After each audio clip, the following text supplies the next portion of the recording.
বাজাৰগিলা যে উঠাই আছে তো কিহৰ কাৰণে উঠাই আছে?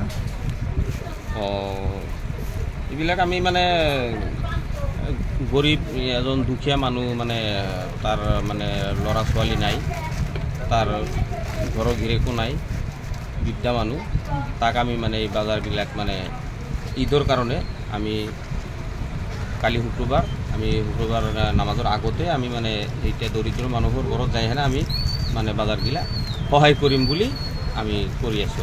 আচ্ছা,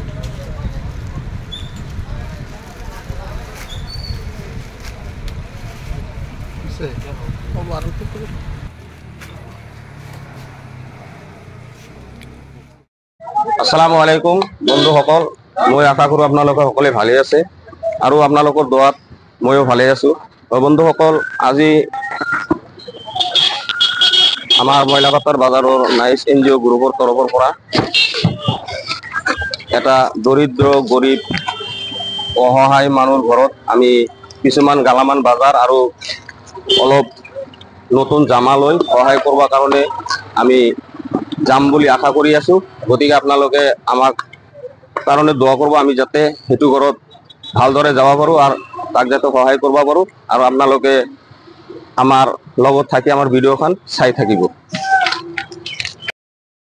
বন্ধুসকল, আমি যোনটো ঘৰত সহায় কৰাৰ কাৰণে যাম বুলি আশা কৰি আহিছোঁ, সেইটো ঘৰৰ যিটো ৰাস্তা, সেইটো ৰাস্তাত আমি গৈ আছোঁ। গতিকে আপোনালোকে আমাৰ লগত থাকক আৰু চাই থাকক আমি কোনটো ঘৰত যাই হেনা সহায় কৰোঁ।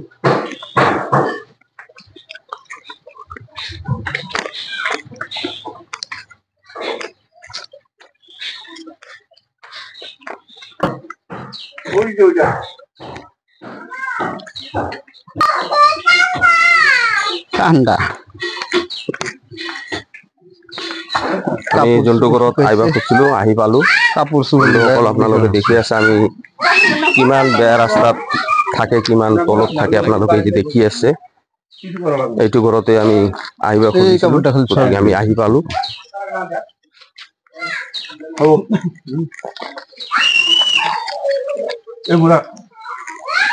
কাপড়টা গুছাও বলছি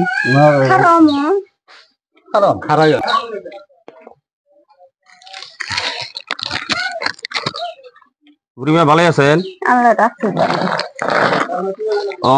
বন্ধুসকল, আমি যোনটো ঘৰত আহিব খুজিছিলোঁ সেইটো ঘৰত আমি আহি পাইছোঁ, আৰু যিটো বুঢ়ীমাক আমি সহায় কৰিবৰ কাৰণে আমি আশা কৰিছিলোঁ, এইটোৱে সেই বুঢ়ীমা। এতিয়া বুঢ়ীমাৰ ঘৰ, এইটো ঘৰতে আমি আহিবৰ কাৰণে আমি আশা কৰিছিলোঁ। তো বুঢ়ীমাৰ ওচৰত আমি আহি পাইছোঁ। তো বুঢ়ীমা, আপনাৰ তো আপনাৰ ল'ৰা ছোৱালীও নাই? ল'ৰা ছোৱালী আছে, একটা বিয়া নাই। এটা ছোৱালী আছে। তাৰ তো এখন নাই আপনাৰ?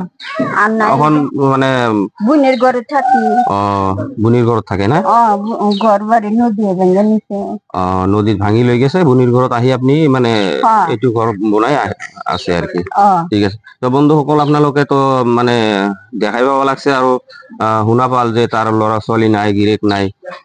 বহুদিন আগত তাৰ গিৰেকটো ইন্তেকাল হৈ গৈছে। এইটো মানে এখন হোটেলত কাম কৰি খাইছিল, এতিয়া মানে অচল হৈ গৈছে, হোটেলত কামো কৰিব নাপায়, কাইবাৰ দিলে খাব পাৰে, কাইবাৰ নিদিলে নাখাই থাকিব লাগে, এনেকুৱা অৱস্থা। তো এইটো ঘৰতে আমি মানে এই বুঢ়ীমাকে আমি নাইচ NGO মইলাপাতাৰ বাজাৰৰ গ্ৰুপৰ তৰফৰ পৰা আমি কিছুমান গালামাল বাজাৰ আৰু মানে নতুন জামা লৈ আমি সহায় কৰিবৰ কাৰণে আহিছোঁ। তো আপোনালোকে যে দেখি আছে গালামাল বাজাৰ, বাজাৰ বিলাক ওলাই দিয়কচোন অলপ। না এনেকে থাক নাকি? দেখা যাব লাগছে। তো বন্ধুসকলে যে আপোনালোকে দেখি আছে, ইয়াতে মানে নতুন জামা আছে, আমি তাক মানে সহায় করবার কারণে আইছি। এই যে পজামা আছে, তুমি ঈদের মধ্যে পিন্ধিবা, ঠিক আছে? আমি ঈদের কারণে আমি তাক মানে গালামাল বাজার আৰু অলপ জামা, নতুন জামা দিছো। গতিকে বন্ধুসকল, আপোনালোকে আমাৰ কাৰণে দোয়া কৰিব, আৰু আমাৰ ফোনপেৰ মাজত মানে ভিডিওৰ মাজত ফোনপে নাম্বাৰ দিয়া আছে। আপোনালোকে যদি এনেকা মানুহৰ কাৰণে যদি সহায় কৰবা খোজে, আপোনালোকে আমাৰ ফোনপে নাম্বাৰত যিমান পাৰে সহায় কৰিব পাৰে, 10, 20, 30, 50 যি যা পাৰে আপোনালোকে সহায় কৰিব। আৰু আপোনালোকে দেখি আছে এইটো যে ঘৰ, এইটো ঘৰতে থাকে আৰু ঘৰত লাইনো নাই। ইমান গৰমৰ মাজত কিমান কষ্ট কৰি এই বুঢ়ী মা মানে জীৱন যাপন কৰি আছে। গতিকে এনে ধৰণৰ মানুহৰ ওচৰত আমাৰ যিকোনো ধৰ্ম, হিন্দু হওক মুছলমান হওক, প্ৰত্যেকটা ধৰ্মতে আছে, দৰিদ্ৰ মানুহৰ ওচৰত আগবাঢ়ি আহিব লাগে, সহায় কৰিব লাগে। সেইকাৰণে আমি মানে এইটো কাম কৰি আছো। গতিকে আমি সকলো ৰাইজক অনুৰোধ জনাওঁ, আপোনালোকে সকলোৱে আমাৰ লগত আগবাঢ়ি আহিব আৰু সহায় সহযোগিতা কৰিব।